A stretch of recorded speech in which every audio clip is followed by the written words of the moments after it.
This is the Mountain and Prairie Podcast. I'm Ed Robertson. My guest today is Chris Keyes. Chris is the executive director of Republic and the former longtime editor-in-chief of Outside magazine. During his decades-long career in journalism, Chris helped guide Outside through some of its most iconic years, publishing award-winning stories, mentoring top writers, and keeping the magazine's adventurous spirit alive in an era of massive change across the media landscape. Earlier this year, after leaving Outside, he launched Republic, a new nonprofit newsroom dedicated to one of his lifelong passions, America's public lands. Republic was created to fill a growing gap in environmental journalism, at a time when newsroom budgets are shrinking and coverage of conservation and land management issues has nearly disappeared. Chris saw an opportunity to build a publication focused entirely on public lands, how they're managed, who uses them, and why they matter.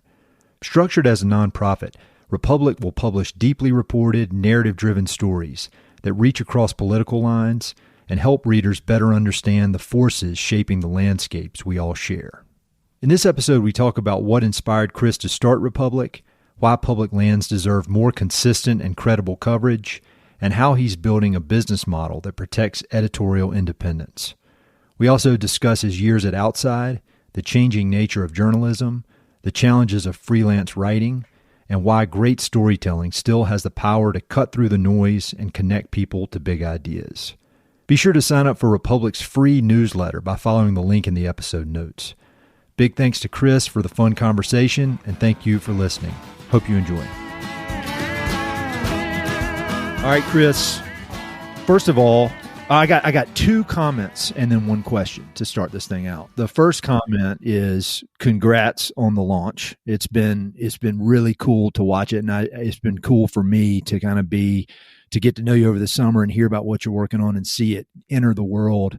And then the other comment that we were talking about before we started recording is the LinkedIn post that you put out. Yeah. And I guess you could say it went viral in the words of tech people. And, and you were nice enough to tag me in it. And so every time I turn on my phone, it's like all these bells and red dots and everything's going crazy. So my question is, how did it feel in the lead up to that, to announcing Republic to the world? And then how has it been in the aftermath of that? That was, as we're recording this, it was about a week and a half ago, I guess. Yeah, it was last Wednesday. Today's Friday. So yeah, it's been about 10 days. And gosh, I wrote the post announcing Republic and, thanking all the people that have been involved. And, this had started in literally April 1st is when I got this idea and said, I'm going to give myself the month of April to come up with a business plan for this.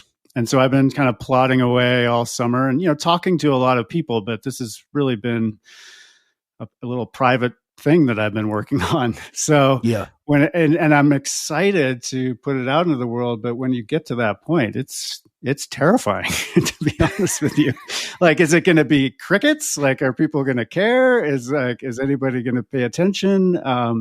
Is this even ready for prime time? So I think my finger hovered over the mouse to click post for about 15 minutes. And then I would take it away and, go make myself a cup of coffee and think about it some more.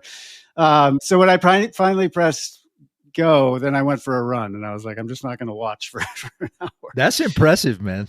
Yeah. Well, I think I probably stopped about 10 minutes into my run. Okay, good. Pulled out my phone to see. But my intent was to stay away for an hour. But no, I have been, honestly, I think I wrote a follow-up post that I'm blown away by the response and how far and wide it's traveled. And, for me, it's just really gratifying because I think people understand what I'm trying to do with focusing a newsroom on public lands and understand the need for it right away. I was at an event in DC this week for Wilderness Week and introduced myself to several people who would say, oh yeah, I saw that on LinkedIn. So I was like, okay, it was successful. It did what it was intended to do. Yeah, it seemed like the best case scenario for how to use social media. I've gotten kind of pessimistic on that stuff sometime, but I mean I was thinking about it. I was like, that's exactly how we're supposed to use or how I feel like social media can be used for good. And it was because I think it far exceeded just your personal network, and it kind of went several layers out, and it just seems like a lot of excitement around it. And so in the intro to this thing that people would have heard before they're listening to us now, Sure. I would have talked about your whole background and everything. And I'd love to talk more about your background, but I want to stay on Republic right now. Can you just give kind of the overview of how you decided to do this? Because you obviously been at Outside Magazine, had such a successful career there for so long. And when that ended and you started thinking about the next thing, there are a million ways I could go. We talked about writing books, and we talked, there's so many opportunities, and you knew so many cool people who were doing interesting, important work. Why did this public lands thing catch your attention to the point where you're like, all right, I'm going all in on this? Yeah, it's really interesting. So when I left Outside in February, it had been about 25 years of a journalism career that was pretty much uninterrupted, except for a few vacations along the way. Yeah. But never a big pause in my career. So the first thing I wanted to do was just kind of decompress for a month. And I had thought at that time immediately, like, I think I really want to do something completely different. I just don't have any ambition anymore in the journalism world. And really what it was is I just didn't have the energy. And so as I took a little bit of time off, getting into March, I started to feel like kind of that energy and creativity coming back after, working for so long and just having the headspace to not having meetings all day. It's amazing what you can do. Amazing the ideas that you can pursue. And then I had a former boss who had founded the Texas Tribune, which is kind of the gold standard in nonprofit media. And ever since he did that, I'd always kind of kept my eye on the space and was really intrigued by it. And started to think, well, maybe I could start my own outfit. And then what would I cover? And I was literally driving home from coffee with somebody one day, and I was like, oh, public lands. That's what it is. Because I remember from my time at Outside that coverage area was extremely popular. And I've also just seen a real decline in the media's capacity to cover that space. So yeah, that's it. It just sort of kind of came together right like that. And that was right before my youngest daughter's spring break, and my wife and youngest daughter and we all went down to the Chiricahua Mountains. And backpacking is a great way to noodle on an idea. You just get miles on the trail and hours to think. And at the end of that trip, we, on the way home, went to the Gila Cliff Dwellings National Monument north of Silver City, New Mexico. Incredible place.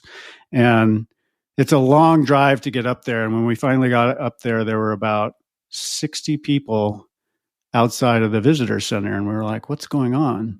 And we pull out, and the visitor center's closed. It was, right after the Doge cuts, and they did not have the personnel to keep this open. And people were milling about and surprised and unhappy. And that was the moment that it just, I need to pursue this, because here you have these people who've come from all over the country to come to this place, had no idea it was shut down, no idea why it was shut down. I mean, these are extremely popular places. It's called America's Best Idea, our national parks. This is a national monument, but it shocked me that people didn't know why and didn't understand why. And of course, public lands and the issues we'll be covering are much bigger and broader than just that single issue. But that to me was what kind of brought it home. Like, I really want to pursue this. And so April 1st, we got back, and I said, I'll give myself a month to come up with a business plan, and we were off and rolling. I shouldn't say the timing couldn't have been better, because it's not good. No, but I know what's going on but really, I mean, the need for this is greater now than it's ever been. And I was telling somebody about this the other day. Oh, it was Paul Hendricks from the Conservation Alliance, who I think you talked to.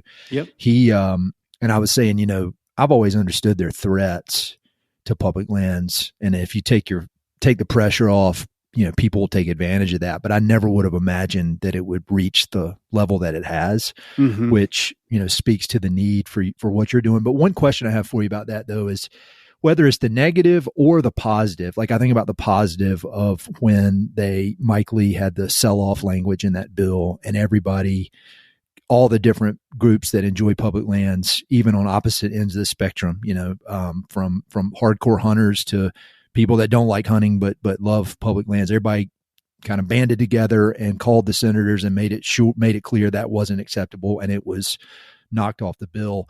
However, I go to NewYorkTimes.com that day, and there's no mention of it that I can see.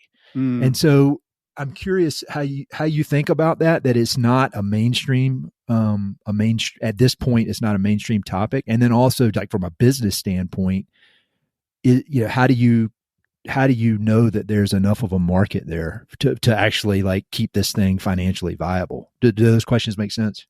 I've seen the same thing, which was particularly when, before Mike Lee, and I owe Mike Lee a debt of gratitude because he's created an unbelievable fundraising opportunity for me around the issue of public lands about a month after I decided to do this. So thank you, Senator Lee. One of the things that made me encouraged that I was on to something with this idea was exactly what you just described, which before it was on the Senate side, there was a similar proposal on the House side that came from the Utah and Nevada delegation. And at that point, although it wasn't quite as large in scope as what Mike Lee was proposing, it was a fundamental shift in the way we think about public lands. And I went to the New York Times, I went to the Washington Post. I did not see any coverage of this. And that to me was, okay, I'm on to something. We need more journalists covering this space. In terms of the market, like I said, it's a little anecdotal. I mean, I know a couple things, data points that I have. One is, again, from my time at Outside, particularly during the first Trump administration with the fights around monuments and Bears Ears, that coverage was incredibly popular. And then I did see over the summer and was encouraged by the fact that this Mike Lee's proposal really did penetrate the national conversation in a way that public lands issues don't typically do. And so you did see national coverage there. But it wasn't sustained. Like once that threat was gone, you haven't seen that same level of coverage. And that's what I'm trying to stand up and kind of fill that gap going forward. Well, and then that brings me to my other question. I'm very interested in the business side of these things because, I'm trying to do a version of that on my end, figure out how to make all this work with the numbers. And I'd love to hear more about the nonprofit model and why you decided to go that way versus, traditional straight up ads or something like that. Cause you've been on both sides of it. And so I'd love to hear more about that. Yeah. I mean, part of the reason, honestly, is almost like a selfish one, that the nonprofit space is totally new to me. And one of the reasons, there are many reasons I'm so energized and excited about this project, but one of them is the fact that I'm learning so much on the fly. Like I didn't know how to set up a nonprofit before. I didn't know how to fundraise before. I didn't know about recruiting a board of directors and what kind of people I should recruit and all of that. So all of that has made it incredibly exciting to me. So that's just on like a personal level. On a practical level, I had spent 25 years in the commercial side of media. And the fact is, Ed, over the 25 years I've been in media, there's been a real erosion between, what once was a firewall between the ad and edit sides of businesses. And it's understandable because media had become so, had basically given away its content for free for so long that it had become completely dependent on advertising as its only revenue source. And when that's your only revenue source, advertisers have a lot of leverage, and you're fighting and scraping and competing for these dollars. And then there's sometimes some expectations, and it's less about we need you to cover this and more about we expect that you're not going to cover X, Y, or Z. And I was constantly running into those kind of battles, and always fought very hard, but it was exhausting when you're faced with a choice of, hey, Chris, there's a $300,000 potential campaign here. we're a little worried about this story. It's really hard to stand up when you know that the journalists that you are, the edit team that you're in charge of, their livelihood depends on this entity, and there's a lot of money at stake. Those decisions become very difficult. So I wanted to be in a space that wasn't dominated by advertising. That was my one kind of non-negotiable in going back into journalism. And the nonprofit model allows for that, and allows for a level of independence that I think is harder to maintain in the commercial world. And I just feel like I dumb everything down in my, half functioning brain, but I feel like most, quote, media companies now, or quote, news companies, they're ad salesmen. I mean, like at the end of the day, what they're doing is selling ads, and then that's it. And they just, and everything is based on that. And, it is an odd model. And so how is the fund? Can you talk a bit about how the project has been received by different funders? It's been received really well. I mean, it's still early in the game, but I'm focused on two funding sources primarily. One is, just individual donors, people with high net worth that care a lot about this issue, who can write a check to help support an entity like this. And then, the foundation world. And both, I'm, tapping my own network and one degree of separation at other places. The conversations that I'm having, particularly in the foundation world now, are really positive and encouraging. I think when I talk to, leaders in the advocacy space, they immediately understand the need for this, particularly if their work touches on public lands issues. I think when you talk to the conservation foundations, it's not as clear an understanding of like, okay, what is the impact going to be if I support journalism versus a group that is trying to save this particular set of acres? And so it's my challenge, I think, is, helping them connect the dots between why, how a great story can have a huge impact in the world, whether on policy or just changing minds. It's really a public education tool, and we need, for our democracy, an informed citizenry, and that's ultimately what journalism does.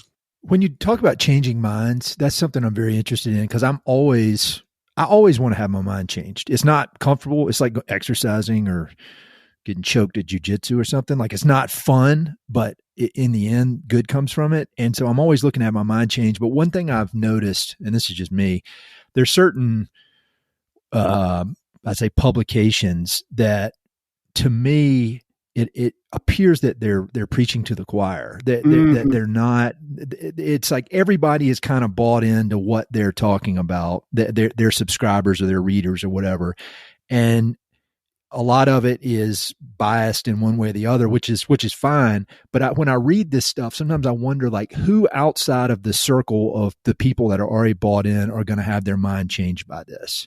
And so how do you think about that, about presenting these issues in a way so that you obviously have a core group of supporters, but that, with every article, maybe a few people have their mind changed? How do you balance that? Yeah, I'm glad you brought that up, because it's one of the things that I probably wrestle with the most with this project as we get off the ground. And, as you were alluding to earlier with the fight against the public land sales proposal, it was a very broad bipartisan coalition of recreators on all ends of the spectrum. And that's true by and large on this issue, is that it's one of the few bipartisan issues that we have left. There's a vast majority of people that think that these public lands should be protected and stay in public hands. And so I see a kind of unbelievable opportunity in front of me and our organization to speak to that broad coalition, because our media ecosystem has been essentially split in two. You're either right-wing media or you're left-wing media. There's very little in the middle. And I want to be talking to the entire broad spectrum of the outdoor recreation and conservation community. I want to change minds. And frankly, I was talking about this with our board of directors. My hope with Republic is that it changes minds, but it also some of our journalism really pisses people off. I think that we won't be doing our jobs, and I'm not saying piss people off on the right who are who are supporting the extractive industries or something like that. I mean, people on the left too, because I do think there is a lot of groupthink on both sides. Now I don't know what that story is, and I don't want our entity to be a hot take machine just to basically provoke controversy for the sake of controversy. But if it's a really deeply well-reported story that looks at a thorny issue in a new way, like that's what we're trying to do. We're trying to provoke, and create dialogue around these issues in a way that if you stay in your bubble, you're never challenged in your thinking. Yeah. I mean, it goes back to, it's very uncomfortable, but I think about myself. It's actually before I met my now wife. And, if you were to sketch out political views, across the board, just if somebody were to write down who I was then, like, mostly because of my wife pushing me, I've changed my mind on a lot of things. And it was not comfortable for anybody, my wife especially, having to listen to me. But like, ultimately, I feel like it's not that I think I'm right, but I've thought it through. I can explain why I think what I think, and it requires hard times, I think, and hard conversations, or reading hard things to get there. And there's a guy named Sam Harris I follow, and he talks about changing his mind, and he says, I don't want to be wrong for 1 second longer than I have to be. And so I think like that's a good way to think about it. But I think it's, when you think about this broad coalition that wants to keep public lands in public hands, that is primarily the outdoor recreation industry, which is this enormous economic engine. And one of the things that I tell people is, I do come to this journalism with a one prior belief that I'm kind of holding on to that will inform our journalism, which is that recreation economy has not been in the calculations historically when making big decisions about land management, and it needs to be. And I think our challenge is, while we have this overwhelming majority that feels the same way, we're splintered into all these different user groups that don't speak with one voice. What you saw this summer was everybody speaking with one voice, but it'll be interesting when we're in a time where we're not playing this like existential defense because of these huge threats. And it's more, then that's when the infighting within these user groups starts to happen. And I hope that we can kind of maintain and be a place where everybody feels comfortable with what we're talking about. Yeah, I hadn't thought about that, but it's kind of it's easier to join forces when you're on your heels a bit. Yeah, it will be interesting when the tide turns, and it will turn. There was one more question I had when you were talking about pissing people off. This is zooming out a bit, but how do you think about that? Because to me, you strike me as such a nice guy, chill, like. But in your business, there's a lot of standing up to people, a lot of revealing uncomfortable truths, pushing people. I mean, I think the everything you oversaw at Outside, there was plenty of that. I mean, I feel like you think about the while you were at the helm, everything that went down with Lance Armstrong. I mean, you have to be tough. Personally, how do you deal with that if you're pissing people, or all right, this is going to piss somebody off, or you have somebody super mad at you? I'm very much a people pleaser. I want people to like me. I am too. I like people liking me. And that is, I remember very early on at my tenure at Outside, we profiled somebody. And I'll say this, almost every time we profile somebody, I would get a call from that person. Nobody likes the way that they show up in print. And what happens is there's always this arc of the person profile will read the story and think it's an absolute, hit job, and they can't believe it. And what are you doing to my career? And they call me up and we hash it out. And then over the course of about a week, they hear from everybody else that's in their friend network and say, like, oh, that was a great piece, Bill. I love that. And then suddenly within a week, they loved the story. So I come to it with that understanding. Like if you do the job right and the story is fair and accurate, that's all you can do. And you have to know that even when you do that, you're going to piss people off. But most people will come back around if the story is done in fairness and in good spirit, and not as just simply gotcha, or we're going to go take this person down. Yeah. It's kind of like preparation, like if you prepare for something, no matter how it goes, you can feel all right about it. And I think it sounds like as long as you know you did the best you possibly could, uncovered everything, you just got to go with it. So my very first cover as editor-in-chief of Outside Magazine was going to be, God, what was it? It was like Weekend Escapes or something. And I remember saying to the staff, I was like, I know that this will be popular on the newsstand, but I can't look back on my very first issue of Outside and say we did Weekend Escapes, because it's got a little bit of a tired idea. And so this was the first year after Lance Armstrong's initial retirement, and it was the July issue, and the last 7 issues prior to that had featured Lance Armstrong for the Tour de France on the July issue. And there was this up and coming American rider named Floyd Landis. Oh.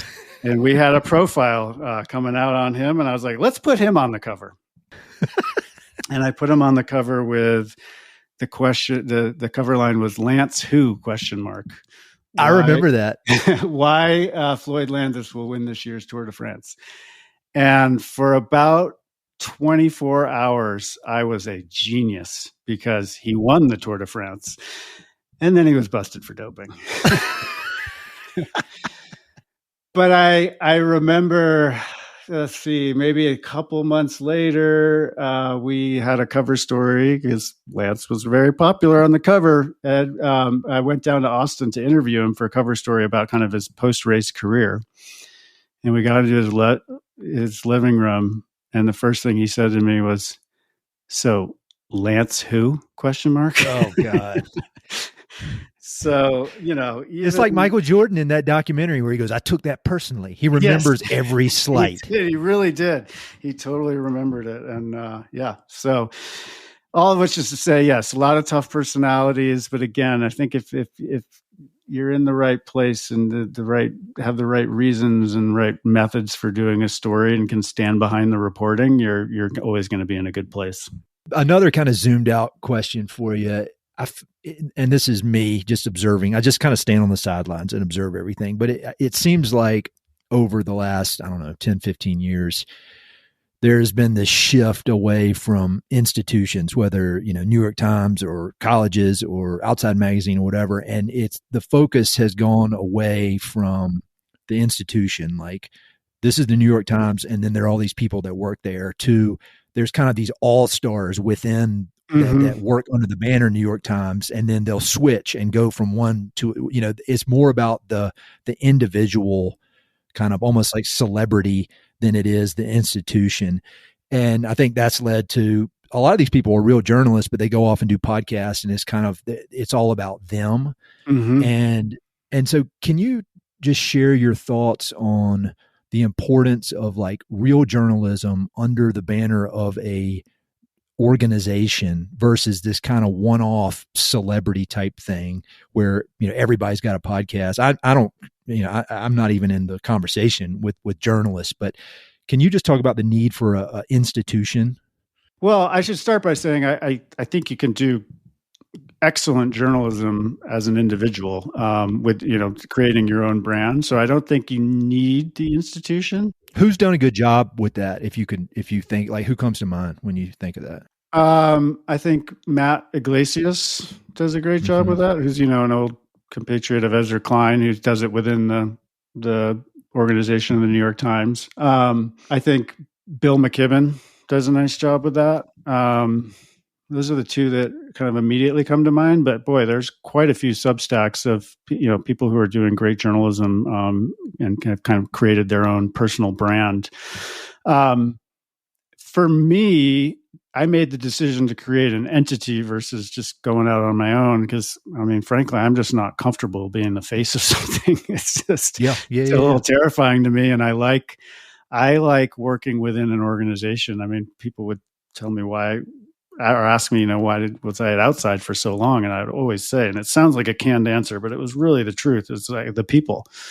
I got to work with incredible people, and I love the camaraderie of working on a story with a group of people. And that's what I want to recreate that with Republic, to have and attract great, smart minds that I get to work with every day. And so that, more than anything, is what drove me to start this in this method versus just creating yet another Substack newsletter. And then can you talk about the role of real journalism, like trained journalism, where there are standards, there are systems in places, versus just all these people on the internet, who are, quote, doing their own research kind of thing? What is the role of journalism today in your mind? Journalism needs like a massive rebrand in America because it has been so pilloried. And I think the vast majority of people who think the media is what, quote unquote, fake news or, super biased would be shocked if they actually worked in a newsroom and saw the care that goes into professional journalism. Every story that we worked in at Outside and every story that we do at Republic will be fact checked by a separate person, not the journalists themselves, but we'll go back through their reporting and call all the sources and make sure that the story is, quote unquote, bulletproof before it goes to print. I don't think most Americans understand how journalism works and the mechanics of it. And, a good journalist will not come to a story and say, I'm going to write about this with this take on it. They will do the research first, and sometimes they will come down with a take at the end because that's what good journalism should do. But I feel like we have a branding problem with journalism because there is so much good work and thorough work being done in the space. And the danger we have now with everybody becoming a quote unquote journalist because they have the platform of social media to get stories out. You just see a lot of sloppy information that you can't trust. And it's harder and harder to know what's true these days because there's been such an erosion of trust in what journalists do. So we're recording this middle of September. I bet it'll come out very, very early October. So for people who have signed up for the newsletter, and if you haven't, you need to go do that. There'll be a link in the episode notes to do that. Can you just kind of give your plan for, like, say, the next year, just as you think about how this organization is going to grow and what your plans are? Can you just kind of give a kind of an overview of where you see it all going? We are, as we discussed, a nonprofit. So part one of my year-long plan is to raise the money to support this venture. And that's what I'm going to be focusing on. And as I bring in more money, and I'm fairly close to this now, is I want to hire my counterpart who will run the editorial operation. And that's something that I think a lot of people are surprised by, but is really important to me, that I am building the business and doing the fundraising, and somebody else is in charge of the editorial, so that as I'm raising funds, I don't have that same, sales and edit issue that I had in commercial media, because a lot of funders will have a pet project that they want me to cover. And I don't want to be in the position of, seeing a big check dangled in front of me in exchange for coverage of something. I want to be able to say, hey, that sounds like a great story. I'll talk to the edit team about it, but they make those decisions. So that's how I want to set up the organization.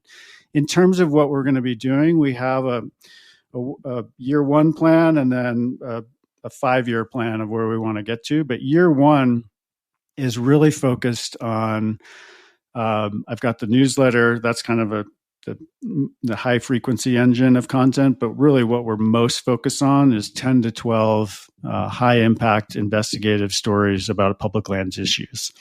And we will be seeking publishing partners, like existing brands that already have an audience who will co-publish our work so that we can reach a lot more readers right out of the gate versus trying to build our own audience to republic.land, which is incredibly hard to do in this media environment, to build like a dedicated audience, because then you need content every day and multiple times a day. And then you're talking a lot of journalists that I would have to hire. So that's not really realistic in year 1 or 2, but that's where I want to get to 2 or 3 years down the road as these bigger stories make an impact and our name gets out there, and we can raise more money, then we can start to build our own team of journalists that is more of a daily engine for content. And how do you think about working with journalists? Because I've got a lot of friends that are freelance journalists, and it's just this endless, just laundry list of horror stories about, first of all, getting paid fairly. And then when you do get a deal, chasing down the money. And, it's just this endless battle financially. And, obviously they're the really the lifeblood of everything you're doing. What's your kind of philosophy about supporting, whether it's writers or photographers or whoever, people that you're working with on that end?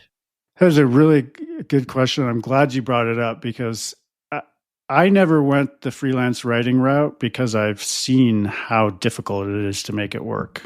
It breaks people. It breaks people. And this is what blows my mind to this day is when I started at Outside as an intern in 2000, and I was a fact checker, and we paid for our big feature stories, we paid writers $2 a word. So if that's a 5,000 word story, that's $10,000.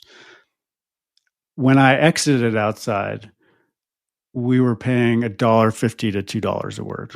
That's 20 years later. That's 25 years later. Think of all the inflationary pressures, and the wage has gone down to be a freelance writer. So there are many other challenges, like you said, chasing down the money and hustling to get assignments and trying to get the attention of incredibly busy editors who take weeks and months to get back to you. I mean, it's a very, very difficult position to be in. So one of our founding principles is I know what it takes to do these long investigative pieces. It takes a big chunk of time and energy and dedication, and I want to pay a reasonable wage. So we are going to be paying writers $2 a word for that work. Oh, that's awesome. That means we got to be really successful at raising the money, but that's something that I'm committed to, because I can't ask a writer to take 3 months of their time to really chip away at a story and knowing that at the end they're just going to lose money on it. Yeah, I don't know. I just feel like you gotta. It's like a prisoner's dilemma thing, though, because I think there's so many people that are qualified and want to be doing that work, and then it just turns into this bidding war of who's willing to take the least, But yes, it's a weird system.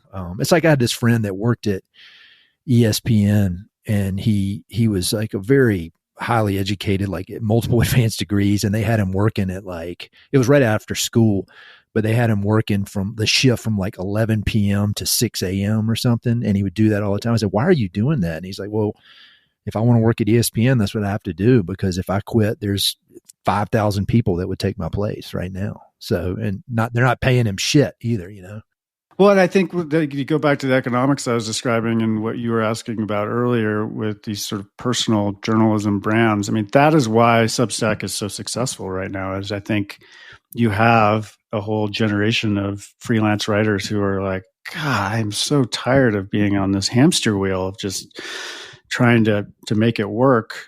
I'm going to cut out the editors and the brands who have to pay me, and I'm just going to go out on my own and create my own audience, and hopefully some of those folks will pay for what I'm doing, and build the brand from there. And I think that's just an incredibly attractive proposition for a lot of people who have been struggling at this for so long.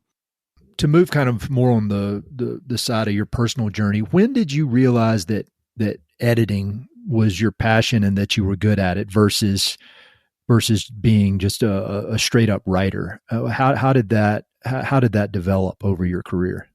The best example I can give is learning to edit is a little bit like learning to be a sushi chef in Japan, where you might just, for the first 3 years, just be sweeping the floors and, mopping the counters and just watching. And then one day they'll say, okay, you're ready. So you're just, you train by just observation. And so when I started my career, when I got to outside and sort of fell in love with journalism, that was my real first exposure to it. And I was a fact checker. So I got to learn intimately like how a story is constructed and how it's reported, because I would have to go back and do all the reporting all over again. But my end goal was to be the editor of those features, the one who would be making those assignments and helping writers shape them into something amazing, to be published in an outside magazine. Early in my career, I was hired out of my internship to be an assistant editor, and then an opportunity for the role of features editor at a publication called Texas Monthly in Austin, Texas, came up. And in the journalism world, Texas Monthly is kind of a legendary reputation, and a lot of incredible writers have come through that place. And when I applied for the job, they gave me an edit test. So they sent me a first draft of a feature and say, edit this. That was the first time I'd ever edited a story. Oh, wow. At outside, I was too young and green. They wouldn't hand me an assignment like that. But I had learned so much just from observing and fact checking that I really kind of knew what I was doing. And I remember, getting the feedback when I was applying for that job, like, "Wow, we really loved what you did with that story. You're such a good editor." And I was like, "Oh, I know." And it was a classic "fake it till you make it" story. And to this day, I can't believe that they took that chance on me. But it's a good example. I think a lot of people have these skill sets that are there, even if they haven't had the experience yet themselves to do it. And then once I got to Texas Monthly, I got to work with just incredible writers. And a guy named Paul Burka, who told me, Chris, first drafts are destiny. And what he meant by that was, you can take a B or a B plus first draft as an editor and help that writer make it into an A or an A plus.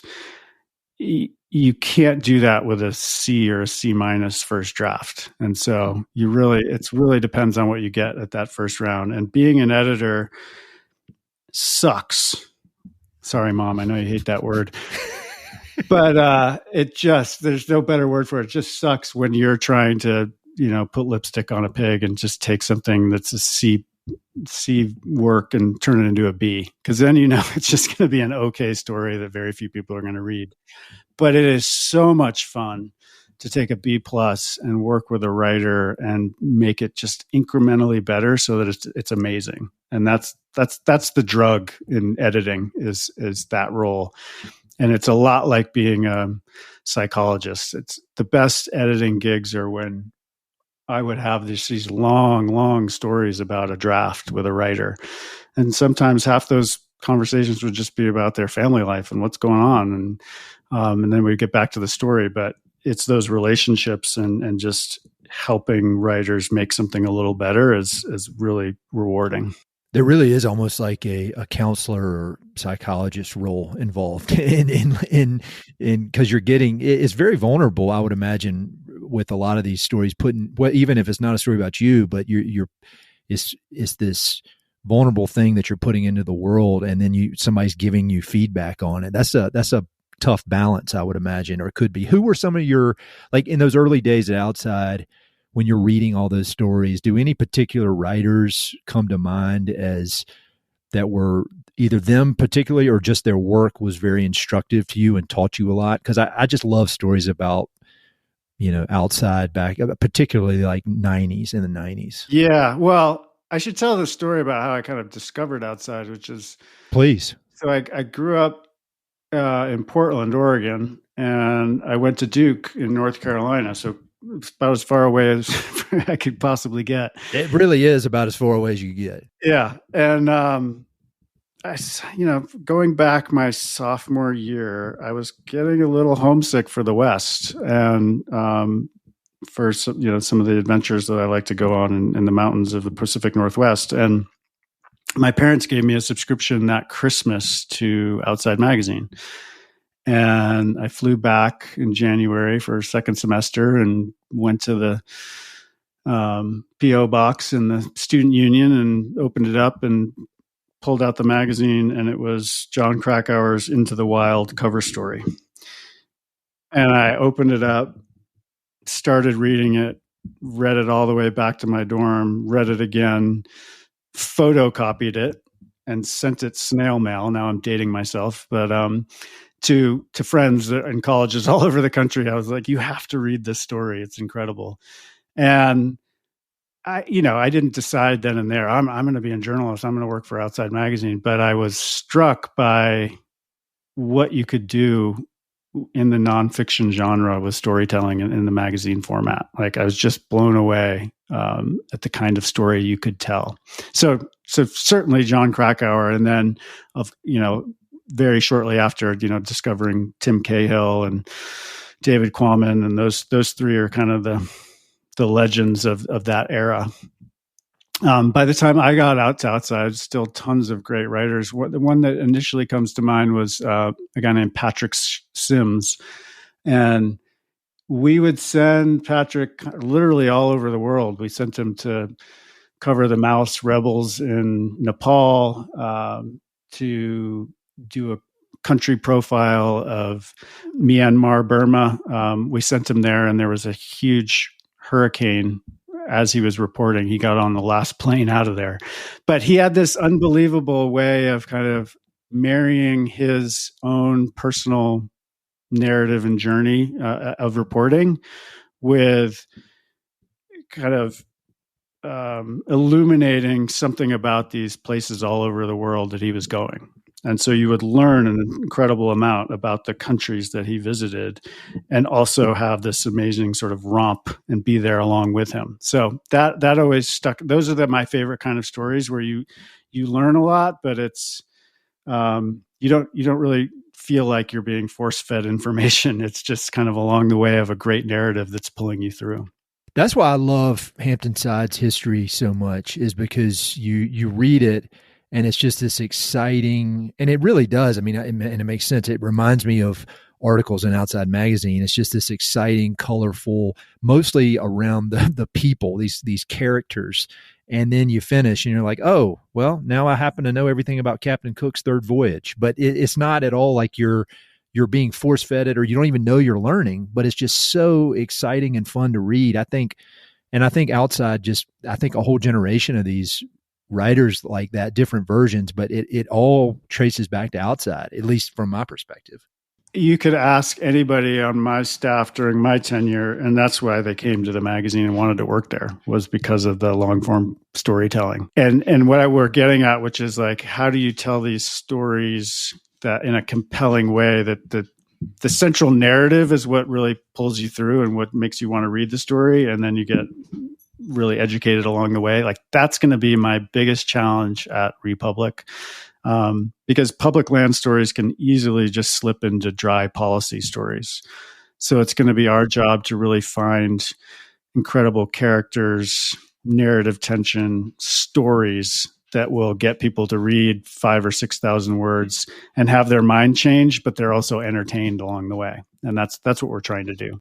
Well, that struck me this morning when I was checking my email, and there was my Friday email from Republic, and I really appreciated, you were talking about the roadless rule, and I really appreciated the part where you talked about your growing up in Portland and how and it was during the Timber Wars, which I did a Knoll semester up there in the 90s, and so like I read all these books about it before I went, and you talk about your perspective as a kid, playing soccer at a private school, and then how that has, how you were kind of incorrect in your thinking, and your thinking has evolved. And I thought that was such a powerful way to present that pulled me in a lot more than just some policy argument. What was your thought about putting, because you said you don't like to you don't want to be the center of attention, but you were, and it was revealing. So how did you think about that newsletter?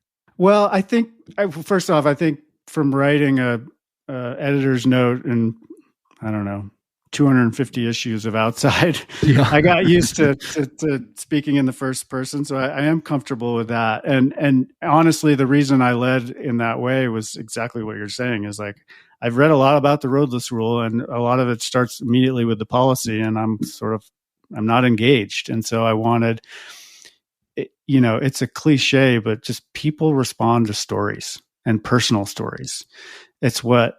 I remember we had an amazing essay by Nicholas Kristof, the columnist for the New York Times, and he wrote a piece for Outside kind of about how he thinks about storytelling and changing people's minds. And if you notice, if not 100%, very close to it, of his columns focus on an individual person that represents the issue that he's talking about. And it's just a way like people respond to that. Like there's a human behind this policy issue. So all that's a long way of saying I'm trying to manipulate you as readers to make you read the story. So I'm giving you a little bit of personal history there to start. Well, I mean, we're not doing the same thing here, but that was my thought with this podcast is like when you're talking about conservation issues or anything that could possibly be somebody could have a difference of opinion on. My formula was very clear in the early days of this thing. It was like the first half, you talk about the person, how they grew up, blah, blah, blah. And I don't have scumbags on the podcast, so they're always good people. And then when you get to the actual issue, it's hard to have a real problem with the person. You might still disagree with them, but I think there's something about those people stories that really, I agree. That's what I'm interested in. I'm just interested in people. And speaking of that, you mentioned at Duke, what you said you hadn't really considered, you didn't think you want to be an editor when you got that first Outside, but like what were, when you went to Duke, I know you were an athlete, but what was the plan when you showed up? I had no plan, Ed. No, that's how I was. And I met so many kids at Duke who knew exactly what they wanted to do. And I was like, how the fuck did they, like, where does that come from? I have no idea what I want to do. I was probably the kind of kid who should have taken a gap year, I was definitely, and I'm going to strongly encourage that for my girls. Yeah. Yeah. But, so initially I was pre-med, and the only reason I was pre-med, because I joke about this, but at Duke, it was like everybody was pre-med, pre-law, or pre-investment banking. And I was like, well, I guess I'll be a doctor. That is not the best reason to go into medicine and commit, the next 9 years of your life to the profession. So I think that it was around that time that I discovered that first issue of Outside that I realized I don't want to be a doctor. What am I doing? I think at that point I had so many science credits that it was a little too late to really shift radically. So I became a biology and environmental science major. And I think I loosely imagined myself kind of going into the nonprofit environmental space after college, but I didn't have really any clear plan except that I wanted to travel a bit before I got into my career. So I did that. I went to Taipei and taught English and made good money, and then spent about a year traveling in Indonesia and then up into Nepal. And I came back and I worked on my friend's cattle farm in Baker City, Oregon, and learned a lot doing that. And then I remember coming back, it might have been for a Thanksgiving or something, and my dad was like, "So, Christopher, you think you're going to get a real job?" And it just so happened that my mom was a career advisor at Reed College in Portland, Oregon. And that was kind of a blessing and a curse. But it was her that kind of knew my interests and saw a flyer for an internship at Outside Magazine. And it wasn't like I had at any point in my career said or in this sort of wandering about that I was like, I think I want to be a journalist. But I read the flyer and I was like, this sounds pretty cool. And so I applied, and you're going to be shocked, but I did not hear a word back because I had no experience whatsoever in journalism. And so I kind of had the realization like, well, okay, if this is what I want to pursue, I better show that I'm serious about it. And I got a couple of local internships one at an environmental magazine and another working at a nonprofit that focused on native fisheries. I just sort of plugged away at journalism and got a few clips. And on the third time that I applied for the internship is when I got it. So I kind of, the best way I can say is I really stumbled into journalism. It was never like a goal. I didn't work on the student newspaper when I was in college. I kind of lucked into it. And then once I got my foot in the door at Outside, I just knew this is something I loved.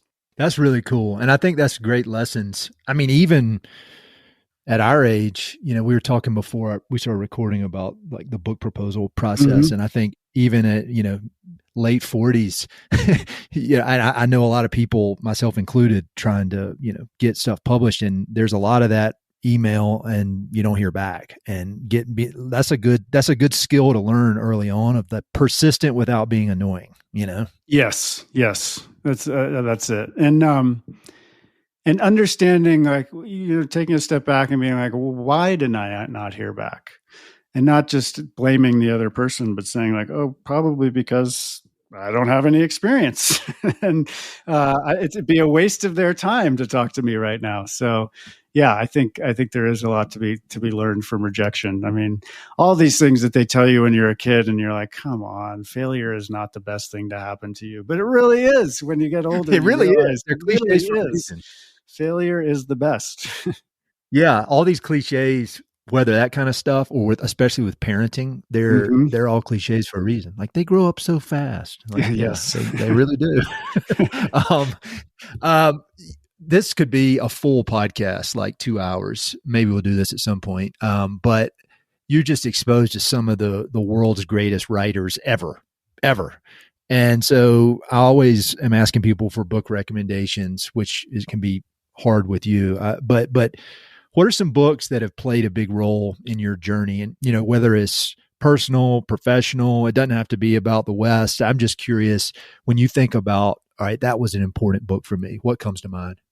There are 2 books by the same writer, and one's nonfiction and one's fiction, which gives you a sense of this person's range. But one of the best books I've ever read, and I've gone back to it a couple of times, is The Snow Leopard by Peter Matheson.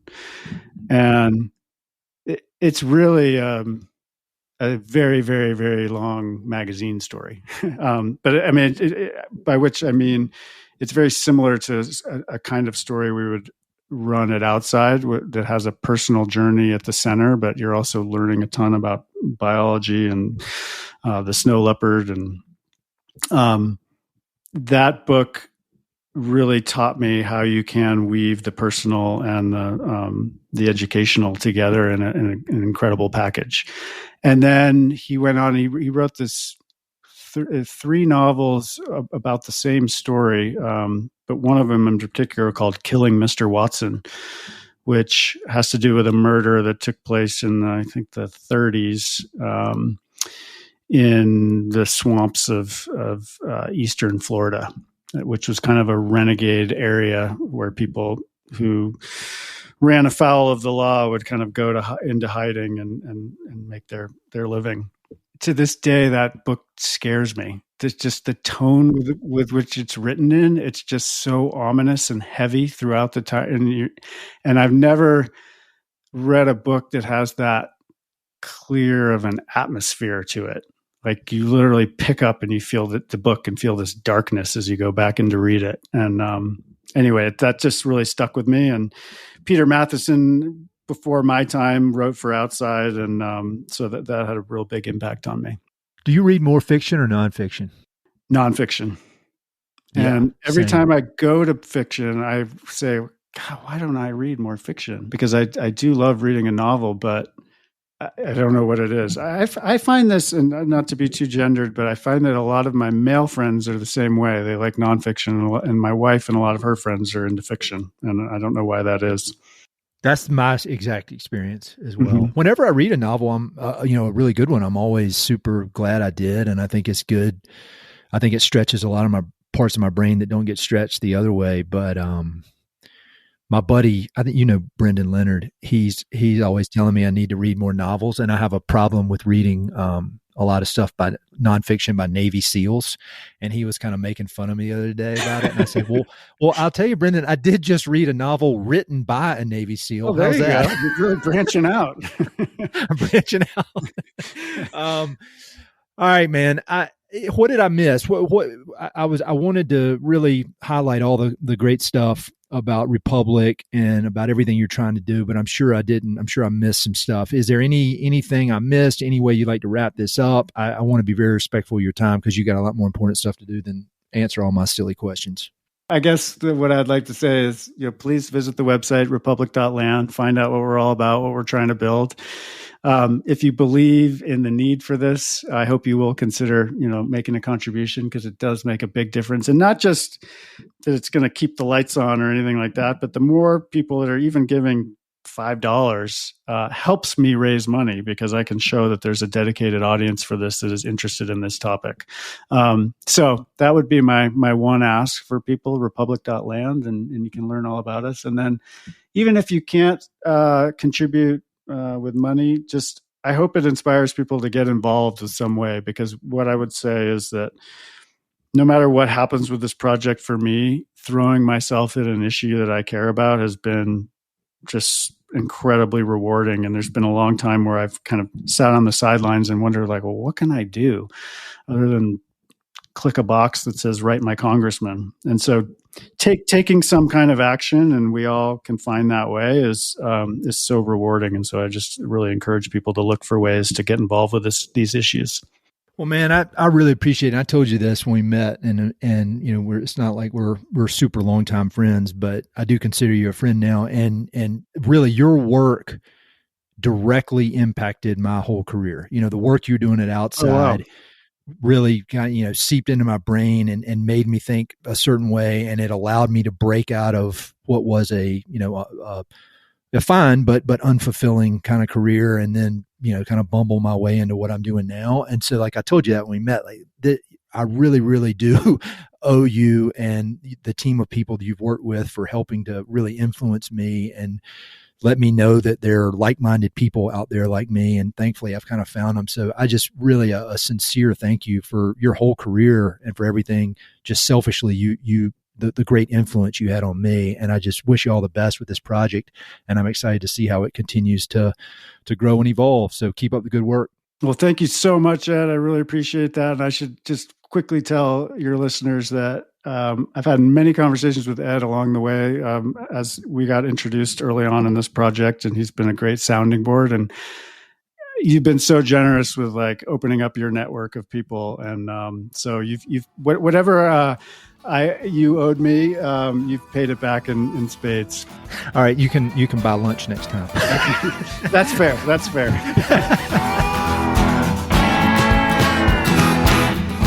Hey, it's Ed again. Thanks so much for listening to the podcast. I know your time is valuable, so it means the world that you spend it listening. If you want to support the podcast and help it to continue to spread and grow, there are a few ways you can help. Number one, pass it along to a friend or share it on social media. Word of mouth recommendations are the most powerful way for ideas to spread, so I'd love it if you could share the podcast with a few pals who might enjoy it. Number two, you can go to Apple Podcasts and give it a 5-star review. Good reviews encourage the Apple overlords to suggest the podcast to others. So there's a link in the notes if you'd be so kind as to give it 5 stars. Number three, you can support the podcast financially via Patreon, and there are exclusive benefits for those who do, including a monthly behind-the-scenes newsletter, Mountain and Prairie stickers, live and recorded video chats with podcast guests, and much more. Number four, I've also got 2 emails that I send out. The first is my weekly email called Good News from the American West, which I send out every Wednesday. It's only positive news, something we can all use a little more of these days. And my other email is my bi-monthly book recommendations email. One email every other month with 5, 6, 7, or 8 books that I've recently read and highly recommend. The thousands of people on both of these lists will vouch for me. No spam or other funny business. And number 5, finally, check out my online store for Mountain and Prairie stickers, shirts, and coffee mugs. I've got some really cool designs from Western artists with more on the way. So head to mountainandprairie.com/shop to check it all out. I'd love to connect with you. I'm on Instagram and LinkedIn, so look me up on either of those platforms by my name or through the links on my website. All right, that's it. Thanks so much for your support.